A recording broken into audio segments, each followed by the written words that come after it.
No. Okay, copy that. Yeah.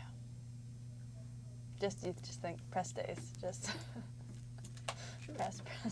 Could everyone just look at Kimmy? We just want to get eyesight guidelines. How do we look? Good. You look so cute. I love it. Great. Awesome. I think they were doing a picture. Was that for a picture? Okay, great. Oh. Nice. Okay, so we are rolling. And whenever you're ready, Kimmy. So, Christina, how did you become attached to this movie, and what was the driving force in creating it? So I was a science fair kid during high school. I did the science fair 2 years in a row, and it totally changed my life, and it taught me all of these important lessons, and it made me who I am. But I also just became obsessed with this world because it's full of super motivated, super nerdy, super interesting young kids who are all competing in one of the most stressful weeks of their entire lives. So I had seen a documentary called Spellbound the year before, which is about the spelling bee. And for 14 years, I wanted to make this movie. And so I directed it and produced it with my friend Darren Foster. We were investigative journalists, and we needed a break for the depressing topics we covered. So we pitched this movie, and 2 years later, it's coming out in theaters. It's totally insane. So. Wow. And when did you guys fall in love with science? So I've always kind of loved science, but I think if I could pinpoint the moment I, for sure fell in love with science, I was 11 years old, and I did this silly project about how Harry Potter can make you a better reader, and I entered it in the middle school science fair, and from then on, I've fell in love with the world of science fair and science. Wow. I've loved science for forever, since I can remember, the youngest of ages. I always was in awe of how things worked, how dynamic like the human body is or animals are, and the colors of our universe and our planet. So I think that it was just common sense for me to go this way. Wow. So what were your goals when you started this project in terms of you were creating this film? And ultimately, what did you get from that? So I wanted to kind of share my love for science fair with the world. Mm-hmm. I wanted people to fall in love with the science and the kids that participate in science fair, and also be inspired during a time when a lot of the adults in our world are acting like children, seeing these children acting like adults. I think during the making of the film, a new president got elected, and here we have this cast of wonderful young women scientists and Muslims and immigrants and children of immigrants, and the whole film took on a different meaning and a new importance. And so we really want to show these incredible kids doing incredible things despite the world around them.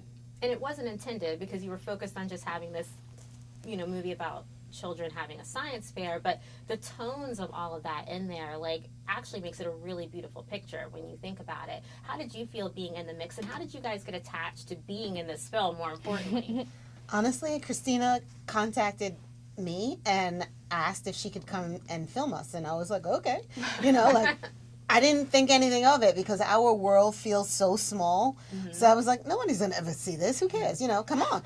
And I totally almost forgot that they were there a lot of the times, because it was just my life. I'm just going through the motions, and I didn't think much of it. But in retrospect, after seeing what they created, I think Christina and Darren hit it spot on for what we go through in regards to being scientists and trying to share our research and our understandings, the obstacles kids have to face while doing so, the work that is entailed in order to be successful at what we do. I think that they hit every note, and then to encompass what's going on in our country with how women are not respected in science, to see a black woman scientist, I think is pretty remarkable. And to see how immigration plays a role in the success of this country, with even Kashfia and my students and other students in the film, that we can't be successful in this country without our immigrants. So they basically tackled so many issues so well that this film was will resonate for years and years to come, I think. And how did you get attached to it? So Christina found me when I was just casually presenting my project the second year I had come to the science fair. And at the moment, I kind of felt a little intimidated by the cameras and everything because I'm a pretty shy person. But as their project progressed and I really figured out what this film was intended to encapsulate, I got really excited, and I'm really glad that Science Fair, the film, was able to, showcase so many aspects of the science fair, not just the fair itself, but also the impact it has on kids all over the world and how it can really connect people.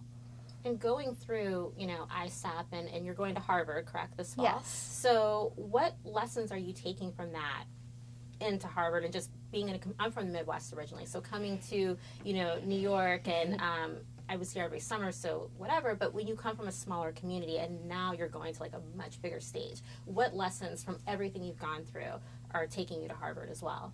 So I think going to the International Science Fair introduced me to this community that I never experienced in my small hometown in South Dakota. It showed me a range of diverse talents, identities, and people, and I think that the ability to communicate with them early on in high school will really give me, those skills and the personality to do so in the future in college and beyond. And Science Fair also gave me an outlet to find confidence and really discover myself. And I think those are things that are crucial in whatever field I enter. They'll be with me all along. So Christina, there's a lot of interesting texture in terms of the people that were in there. Was there a mind map of okay, I want someone that's like this? I love the surfer guy who's actually from Louisville, all these different things. And when I saw you hit the camera, I was just like, oh my God. And then you're like, my Louis Vuitton. I'm like, yes. So what was the plan so that, a lot of people, when they think of people who are in STEM and sciences, they think there's a certain type. I code, and I've been an ambassador for Intel and Microsoft and all these things, and I don't appear to be science person, but you have all these different facets. Why did you go in that manner, or was it just happenstance? Well, it was definitely important for us to show kind of the diversity that is the science fair and is science in general. And we wanted to show people from schools without resources, schools that have the best science fair teachers in the whole world. So we wanted that range, but we also wanted to make it fun. I mean, that is what the science fair is. It's full of life and humor and nerdy kids, and teenagers are quirky. They listen to trap music. They're teenagers, and so that was really important to me. Is I wanted it to be a funny movie, which I think when you talk about all these issues, it's hard to imagine a movie that is funny and also talked about immigration and women in science, but this is what we wanted to create, and it's really exciting to see that audiences are reacting to it, and people are laughing at Jack as he's running down the aisle.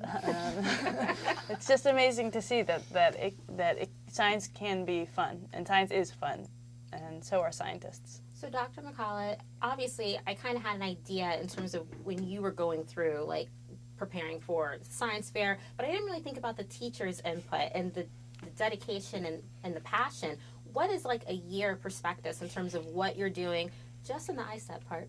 And then when you're talking about you have a camp and all these other things that you're doing, because of course I looked you up afterwards because I just didn't realize, because we're always in Long Island, I'm like, I didn't know Jericho had that going on. Kudos to you. She does not sleep. That is which I love that. Sleep. Yeah. I only sleep 4 hours a day myself, so bad. I know. I honestly, I came to Jericho knowing that I was a little surprised that the school wasn't doing as well as I thought it could be doing in science fair.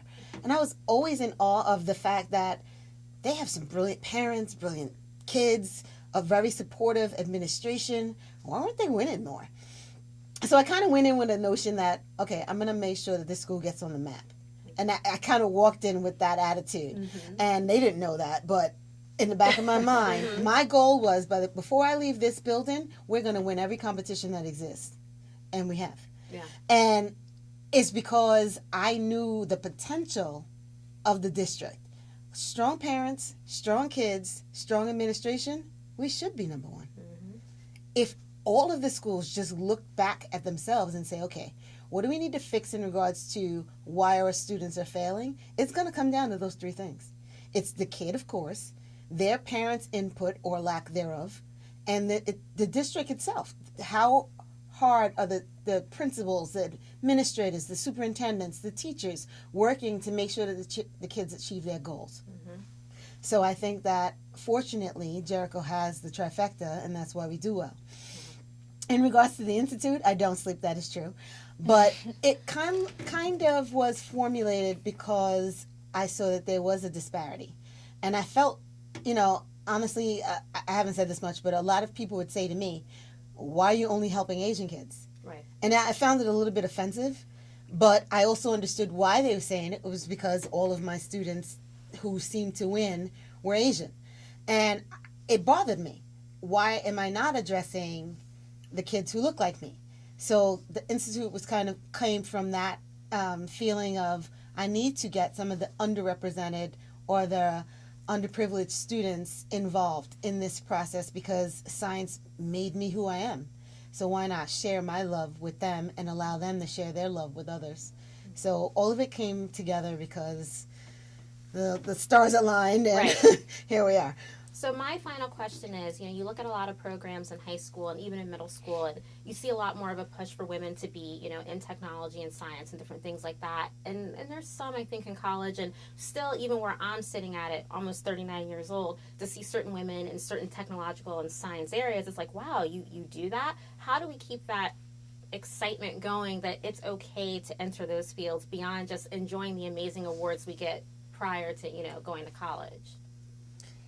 That's a good question for you. Yeah, we were just discussing this, that I think that specifically Intel and all the other competitions that exist for high school students gives them something to look forward to. They want to be challenged. They want to have someone say, you are the best. But I think in college, we kind of sort of say, okay, well, if they love it, then they'll follow that. And I think we still need to encourage them even in college. I feel bad when my kids come back and they were on a science or math track, and by the time they're third year in college, they're, preparing to go to Morgan Stanley, which is great. Yeah. But we definitely need more scientists, and we need women in science, and I think we need to come up with ways to encourage them at that level, and we haven't done it yet. And we need to. We need to figure out a way to continuously encourage women and minorities to stay on the track. Wow. You guys have thoughts on it? You want to weigh in, or? I mean, I think I think her answer's McCall pretty speaks yeah. to it, yeah. Perfect. Well, thank you guys so much. That's everything that I have. Thank Thank you so you. much. Thank you. That was great. I keep wanting to applaud.